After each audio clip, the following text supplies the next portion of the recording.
আসসালামু আলাইকুম প্রিয় চাকরি প্রত্যাশী ভাই বোনে আপনারা সবাই কেমন আছেন। আজকে আমরা আমাদের এই ভিডিওতে প্রত্নতত্ত্ব অধিদপ্তর থেকে প্রকাশিত হওয়া নতুন একটি নিয়োগ বিজ্ঞপ্তি নিয়ে বিস্তারিত আলোচনা করব।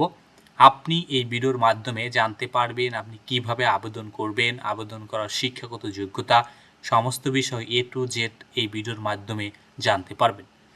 মূল ভিডিওতে প্রবেশ করার আগে আপনাদের কাছে একটু অনুরোধ, আপনি যদি আমাদের চ্যানেলে নতুন হয়ে থাকেন তবে আমাদের চ্যানেলটি সাবস্ক্রাইব করতে ভুলবেন না।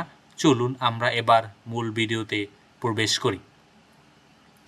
আপনারা এখানে দেখতে পাচ্ছেন যে সাংস্কৃতিক বিষয়ক মন্ত্রণালয় প্রত্নতত্ত্ব অধিদপ্তর থেকে কিন্তু এই নিয়োগ বিজ্ঞপ্তিটি প্রকাশিত করেছে। এখানে কিন্তু তারা সর্বমোট 21টি পদে কিন্তু তারা এখানে লোক নেবেন।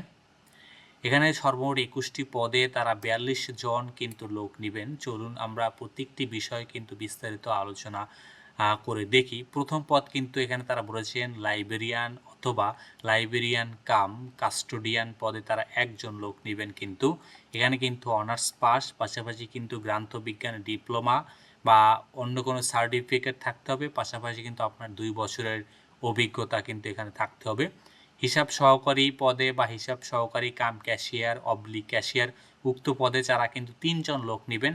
এখানে বাণিজ্যিক বিষয় কিন্তু বলছে আপনার অনার্স পাস, পাশাপাশি কিন্তু বলছে সরকারি অফিসে হিসাব সংক্রান্ত কাজের কিন্তু আপনার অভিজ্ঞতা থাকতে হবে।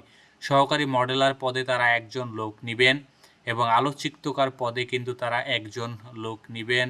সার্ভেয়ার পদে তারা লোক নেবেন 2 জন এবং ড্রাইভার পদে কিন্তু তারা এখানে একজন লোক নেবেন। ড্রাইভার কিন্তু এটি 15 গ্রেডের। সাধারণত কিন্তু 15 গ্রেডের ড্রাইভার খুব কম নিয়োগ বিজ্ঞপ্তিতে কিন্তু দেখা যায়। এখানে কিন্তু তারা ড্রাইভার নেবেন 15 গ্রেডে একজন 8ম শ্রেণী পাস, তবে আপনার কিন্তু বৈধ মোটর ড্রাইভিং লাইসেন্সধারী কিন্তু আপনাকে হতে হবে। রেফারেন্স সহকারী পদে তারা একজন লোক নেবেন উচ্চ মাধ্যমিক পাস। আপনার কিন্তু বাংলা ইংলিশ কিন্তু টাইপিং ভালো থাকতে হবে, পাশাপাশি কিন্তু লাইব্রেরি সায়েন্স সার্টিফিকেট কোর্সধারী কিন্তু প্রার্থীদের কিন্তু অগ্রণ্য কিন্তু তারা দিবেন, মানে আপনাদের কিন্তু একটু গ্রহণযোগ্যতা কিন্তু বেশি থাকবে। এবং বলছে বুকিং সহকারী পদে তারা কিন্তু মূলত 3 জন লোক নেবেন। এখানে কিন্তু তারা বলছেন বুকিং সহকারী উচ্চ মাধ্যমিক সার্টিফিকেট পাস হলেই কিন্তু এখানে আবেদন করতে পারবেন। পাশাপাশি কিন্তু আপনাকে বুকিং সহকারী হিসাবে কিন্তু অভিজ্ঞতা সম্পন্ন কিন্তু আপনার থাকতে হবে।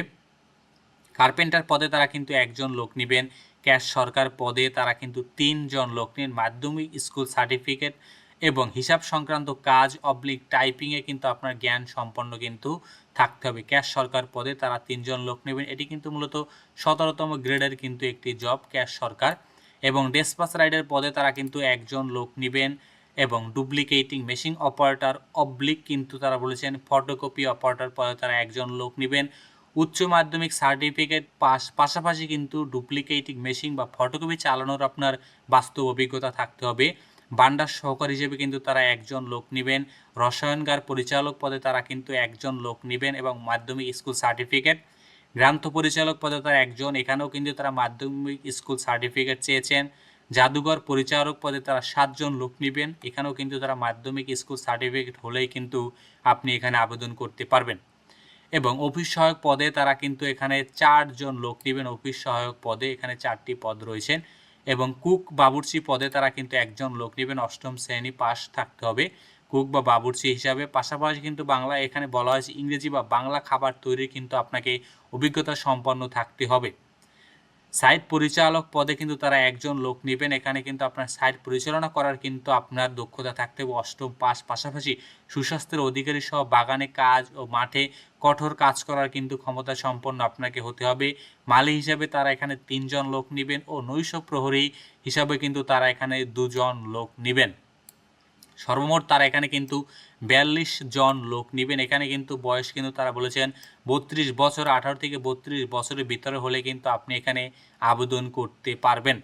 তবে এখানে বিশেষ একটি বিষয় কিন্তু উল্লেখ করেছেন, তারা কিন্তু লিখিত ব্যবহারিক ও মৌখিক পরীক্ষার মাধ্যমে কিন্তু তারা আপনাদের নির্বাচন করবে। উল্লেখ্য নৈশ প্রহরী পদে লিখিত পরীক্ষার প্রার্থীদের উত্তীর্ণ প্রার্থীদের মধ্যে সশস্ত্র বাহিনী অবসরপ্রাপ্ত কর্মচারীদেরকে মৌখিক পরীক্ষা অংশগ্রহণের সময় সশস্ত্র বাহিনী সংশ্লিষ্ট পদে অবসর যে গ্রহণ করেছেন এর কিন্তু আপনার দলিল কিন্তু আপনার এখানে মানে দেখাতে হবে।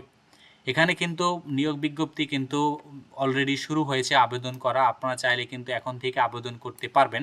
23/7/2026 তারিখ কিন্তু আবেদন কার্যক্রম শুরু হয়েছে।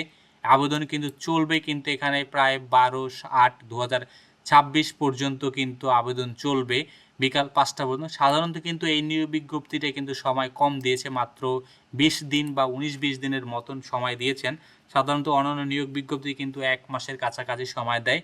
আপনারা যারা আবেদন করতে আগ্রহী আপনারা কিন্তু এখানে তাদের বলা হয়েছে doa.teletalk.com.bd এই ওয়েবসাইটের মাধ্যমে কিন্তু আপনি ইজিলি আবেদন করতে পারবেন এবং আবেদন করার জন্য আপনার খুব বেশি একটা কিন্তু টাকা প্রয়োজন হবে না।